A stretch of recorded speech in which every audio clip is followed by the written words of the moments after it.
This talk is about generalizing a result originally due to Bravi, Gossett, and Koenig about quantum advantage for shallow circuits. A shallow circuit is a circuit of bounded depth and fan-in. What makes the result particularly noteworthy is that it's unconditional, in the sense of not relying on an argument about an oracle or unproven conjectures, in particular the type of complexity theoretic assumptions about the non-collapse of the polynomial hierarchy, like many results by quantum advantage do. In fact, this is the first, it can be said to be the first unconditional quantum advantage result for a circuit class. In itself, this is a pretty strong reason to study the result and the techniques used to prove it. And in fact, it has been improved in different ways.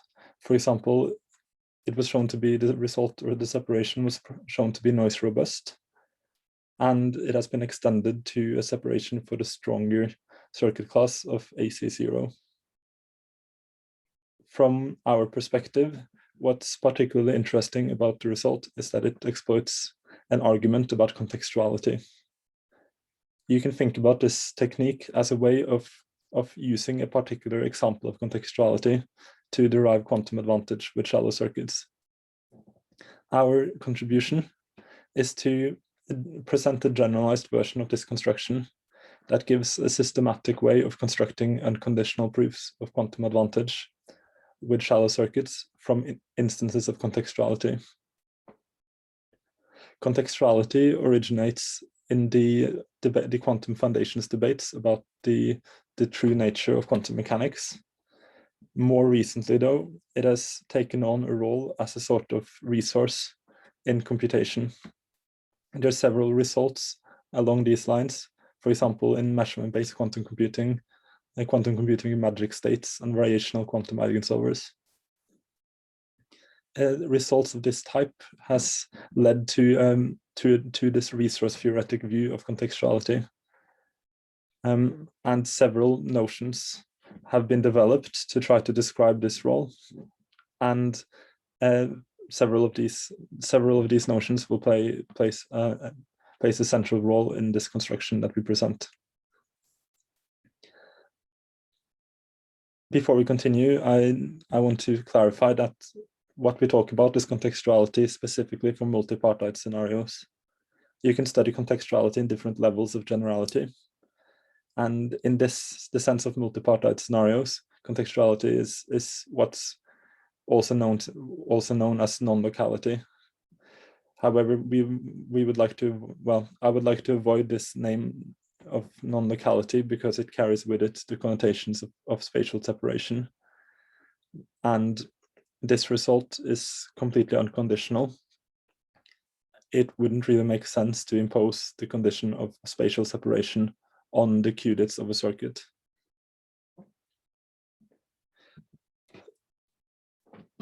Let's begin by giving a very high level view of exactly what we do. The idea is that we start with any source of contextuality in the sense of a quantum realization. And then we take any family of graphs and we use these graphs as a sort of template to construct a family of quantum circuits. The role that these graphs play is essentially to provide the structure of the circuit. The input-output wires of the circuit correspond to the nodes of the graph, and the edges of the graph describes essentially which wires are close together in the circuit in the sense of being connected by a gate. We can then show that for certain families of graphs and any source of quantum contextuality, the corresponding family of shallow circuits is not equivalent in the sense of generating the same input-output distributions as to any shallow classical circuit. This in itself gives you a proof of quantum advantage, but we would like to have a more concrete witness of quantum advantage. So for this purpose, we show that any Bell inequality violated by the source of contextuality can be converted into into a family of problems that witness quantum advantage for the shallow circuit. Now, in a similar way, this family of graphs serves as a template to provide a structure for this family of problems.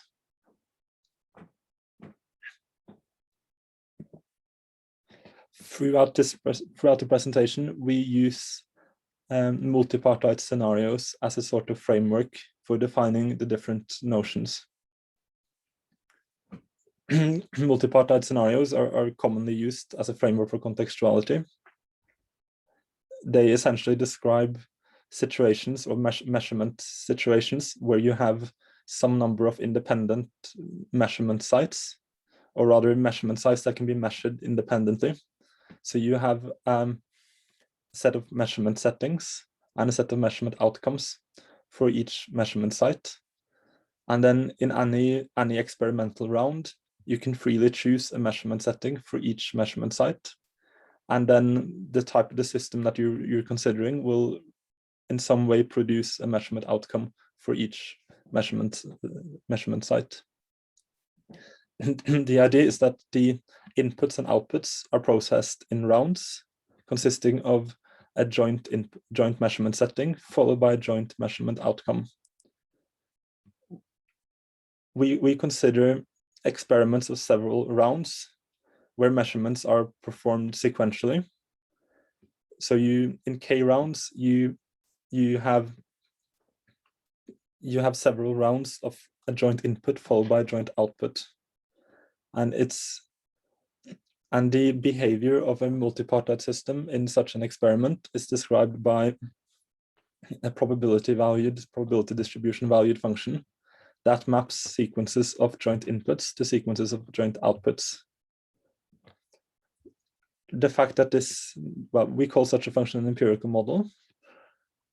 And although we express this function on the following form, however, this is just a mathematical convenience. It's important to keep in mind that this is really supposed to describe a situation where measurements and outcomes are performed sequentially in input-output rounds.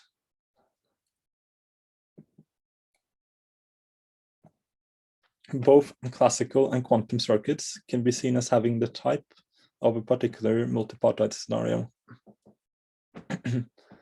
In the case of a quantum circuit, we say that a quantum circuit has the type of a given multipartite scenario if it has a classical input wire for each measurement site of the correct input type. Here we denote classical wires as double wires and quantum wires as single wires. And then a classical output wire of the correct type for each measurement site. In addition to these input-output wires, we allow the circuit to use any number of additional qudits, which gives you the computational register that the circuit is acting upon. In some experiment with K rounds, we first initialize the computational register to the computational basis state, and we then use Q as a generator to produce an empirical model in K rounds. So in each round, we take the measurement setting and we use Q, or we apply Q with the correct measurement setting for this round to the register. And then we read off and return the measurement outcome given by the circuit. In this way, the circuit defines an empirical model for K rounds. The case of classical circuits is very similar. The difference is that we now only allow the circuit to use classical resource wires, but we allow the circuit to sample an arbitrary random seed for the computational register. This is just used as a trick to incorporate randomness into the circuits. So we use deterministic circuits, and then we have a random seed. And then in a similar way, we iterate the circuit as a generator for each round to produce an empirical model.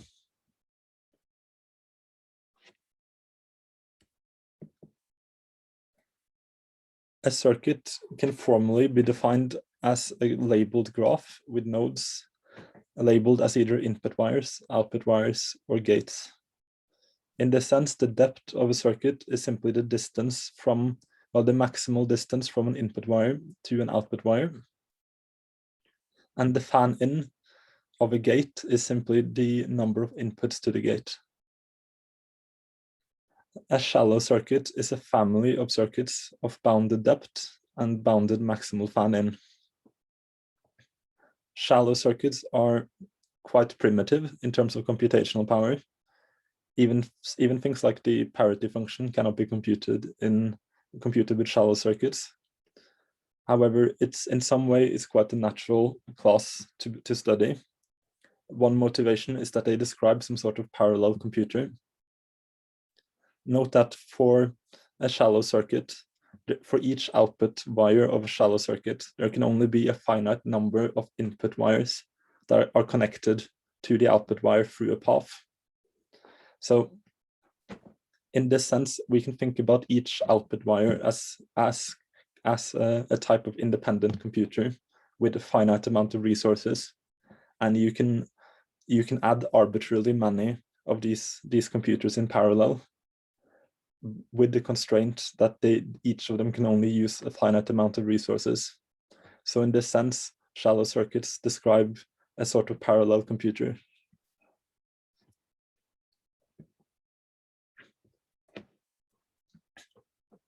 A source of contextuality is usually thought of as being a multipartite quantum state with a subsystem for each measurement site and some interpretation of the measurement settings for each measurement site as an actual quantum measurement on this subsystem.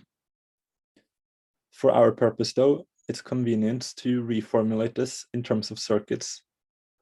So we can think about a quantum realization as specifying a measurement circuit, having for each, well, a measurement circuit of the correct type for the measurement scenario, having for each classical input wire a controlled measurement gate that uses the input to this wire to perform a measurement on the corresponding quantum qudit, and then returns the outcome through the same wire. In the similar way as we defined evaluation for arbitrary circuits, we can define evaluation for quantum realizations. The difference here is that we allow the input state of the resource register to be the resource state.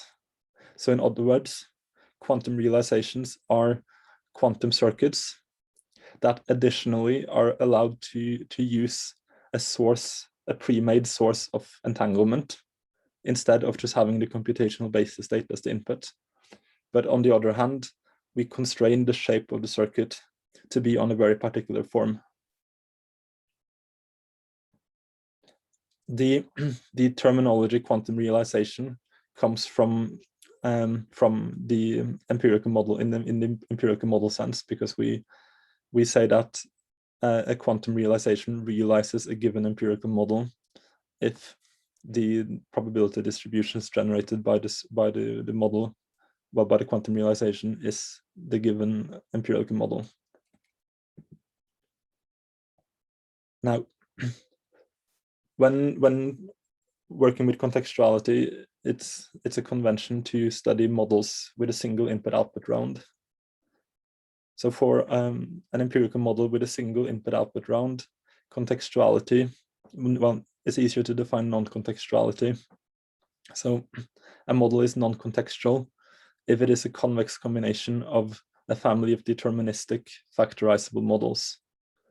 So a factorizable model is simply a model where each measurement outcome is determined in a deterministic way from the measurement setting for this particular measurement site.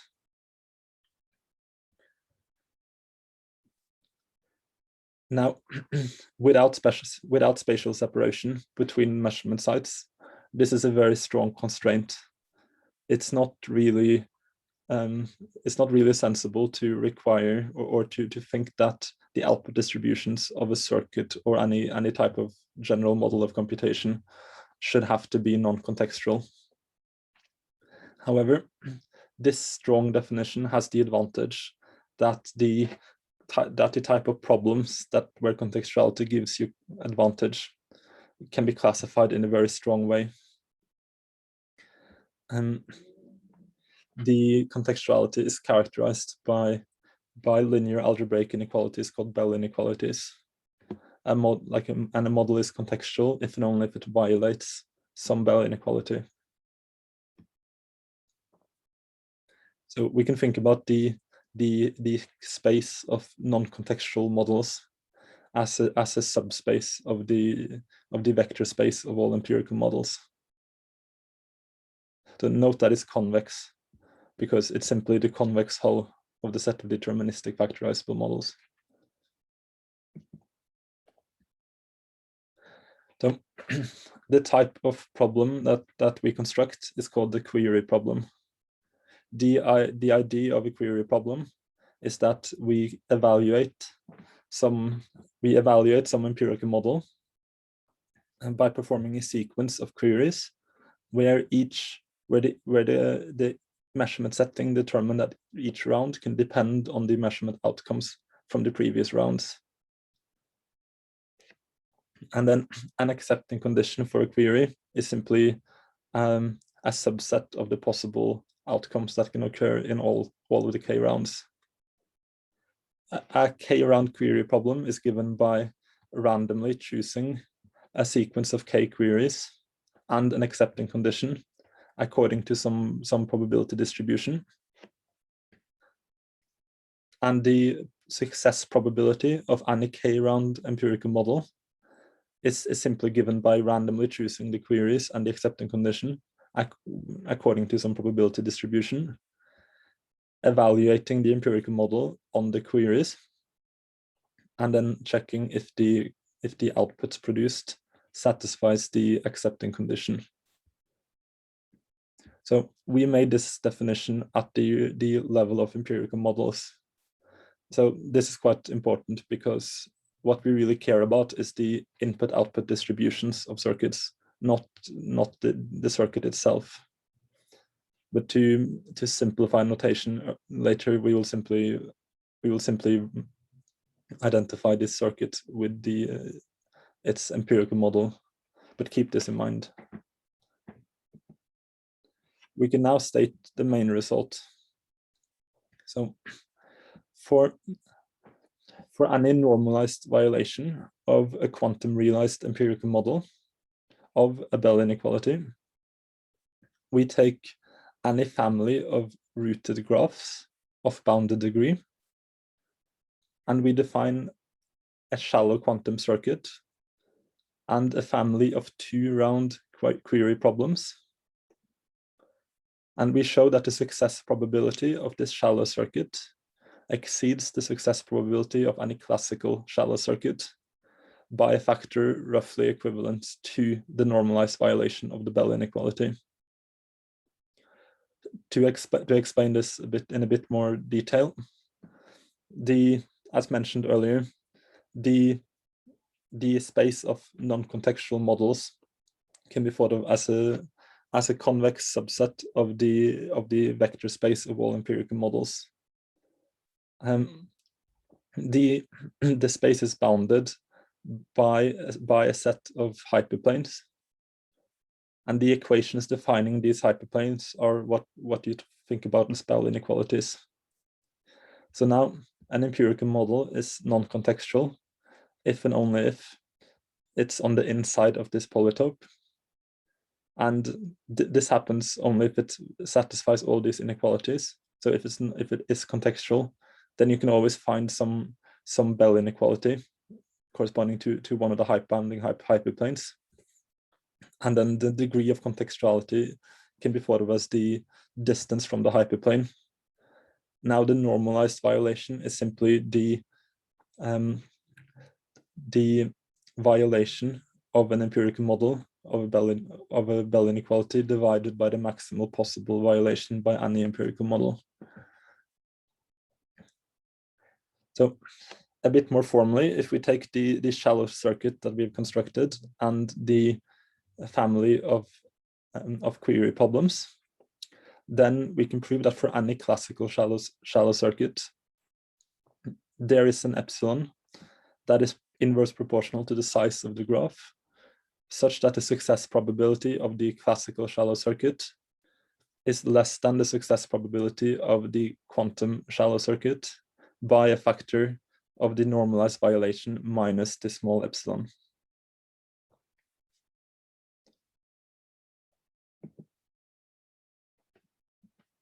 We would now like to give some general overview of the structure of the proof.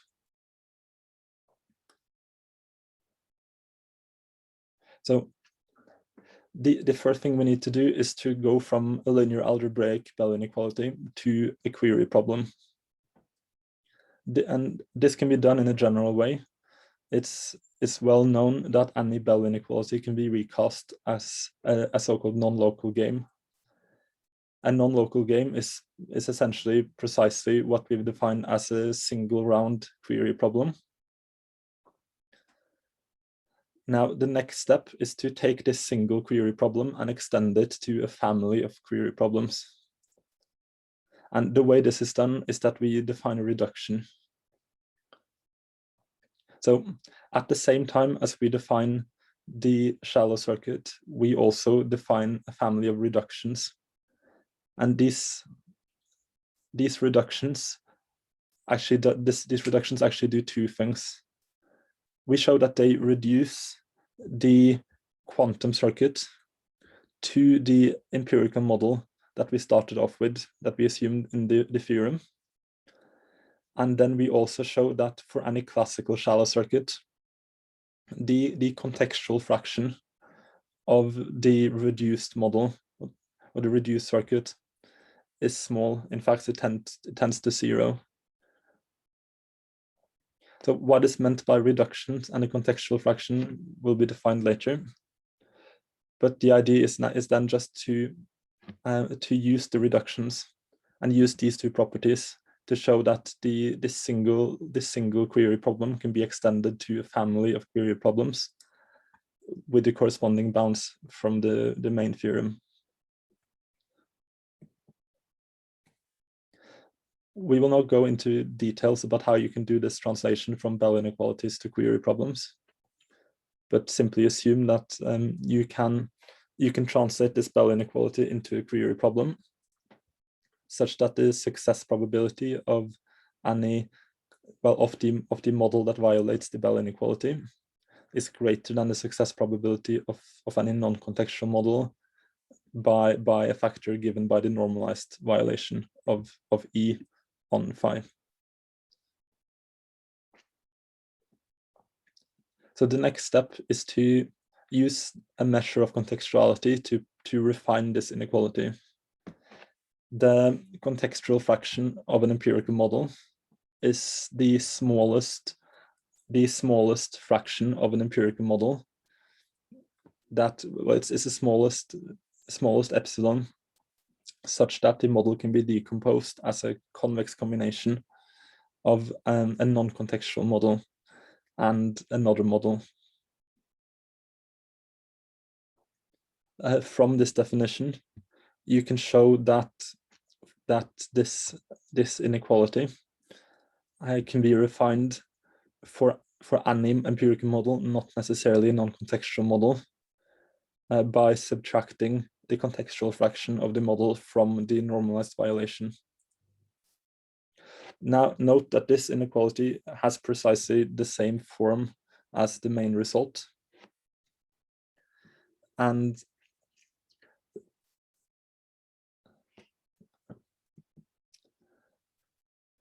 okay, so the idea of reductions is essentially that they give a way of translating an empirical model from one scenario to another scenario. More formally, we define two maps. One map that maps the inputs to the second scenario, into queries. So by inputs, I mean measurement settings, into queries on the first scenario. And then we have another map that takes the outputs from these queries and produces outputs for the second scenario. Schematically, we can think about the way that these maps reduce an empirical model as follows. We take an input, a joint measurement setting. We use F to map it over to a query on the other scenario. And then we take an empirical model and evaluate it on this query. This produces a sequence of outcomes. And then we use the second map again to map this back into the second scenario. So overall, the effect is to reduce an empirical model for scenario A to an empirical model of scenario B. So what we've described now is a deterministic reduction. By taking convex combinations of deterministic reductions, we can define a more general notion of reduction. And to define the reduced empirical model through a probabilistic reduction, we simply take the convex combination of the deterministic reductions for each deterministic reduction in the support of the probabilistic reduction. So the idea is to use this to define a sequence of reductions and use this to extend the Bell inequality game associated with the Bell inequality to a family of problems. There's a general way of doing this for any reduction and any query problem. So given a k-round reduction R from a scenario A to a scenario B, and then a k-prime round query problem for the scenario B, there is now a canonical k times k prime round query problem called the pullback, with the property that the success probability of any k prime round empirical model of type A on the pullback problem is equal to the success probability of the reduced empirical model across the reduction for the original query problem. Now, we define a family of reductions with 2 rounds, and we take the Bell inequality problem corresponding to a Bell inequality. So this has a single round, and then we take the pullback across this family of reductions. So this gives us a family of 2-round query problems.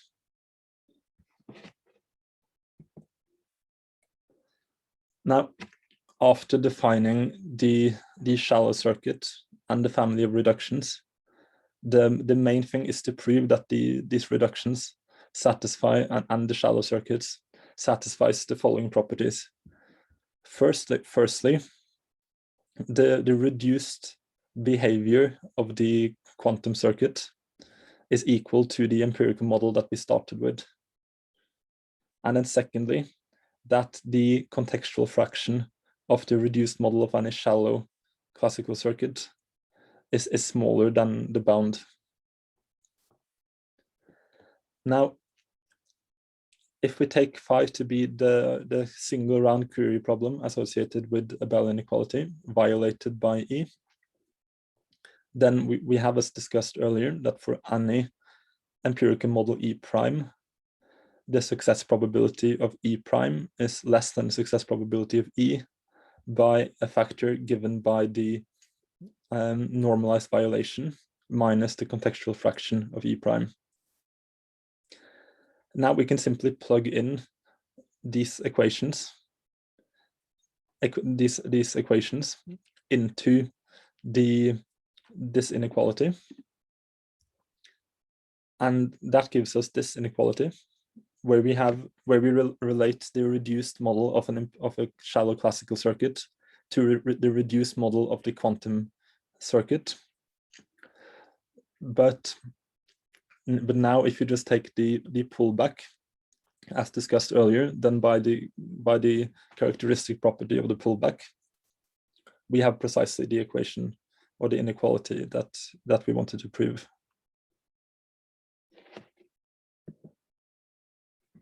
So the type, so a main difference between the result that we presented here and Bravig, Gosset, and Koenig's original quantum separation result is that we use a more general notion of problem than they use. What they define is essentially, or precisely, a single round query problems. We have instead used constant round query problems. In fact, 2 round query problems.